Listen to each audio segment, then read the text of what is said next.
Staring at a phone screen between every single set of squats is the fastest way to lose your pump and your motivation. We have all been there, standing by the squat rack, scrolling through a tiny list of exercises while the sweat drips onto the glass. It is a total rhythm killer. That is exactly why everyone is buzzing about this app called Motra lately. The idea is to make the technology invisible. It uses something they call neural kinetic profiling.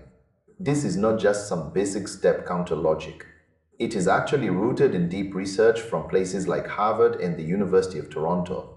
The app uses the sensors in your watch to recognize the specific arc and speed of your movements.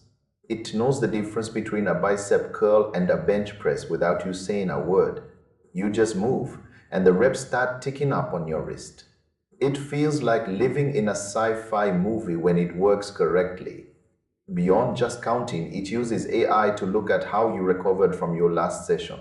It tries to build a routine that fits your actual body instead of just giving you some generic template from a university textbook. However, there is a catch that most of the hype ignores. If you are doing upper body work, the detection is incredibly solid. It catches push-ups and close grip work with ease. But when you move to the lower body, things get tricky. During a heavy deadlift or a squat, your wrist is basically stationary. Since the watch cannot see what your legs are doing, it often misses those sets entirely. You will still find yourself tapping the screen to log your leg day progress manually. It is also important to know that this is a very exclusive club. If you do not own an iPhone and a modern version of their specific smartwatch, you are completely locked out. There is no support for Android users or people who prefer dedicated fitness trackers from other big brands. It is a walled garden through and through. For about half of the people at the gym, this app might as well not exist. If you are an app user, you also need to make sure you tell the app which wrist you use. It defaults to the left side, so right-handed wearers will get wonky data if they do not dive into the settings first. The gap between the free and paid versions is also worth noting. The free tier is surprisingly robust, with nearly 200 exercises and a few months of history.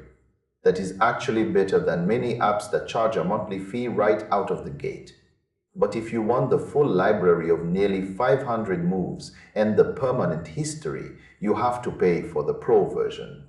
It is one of the few pieces of fitness tech that actually delivers on its core promise, provided you understand its limitations with leg workouts. It is about as close as we have come to a truly automated gym partner that actually understands the effort you are putting into every lift. It turns your wearable into something more than just a notification machine. It becomes a witness to your hard work.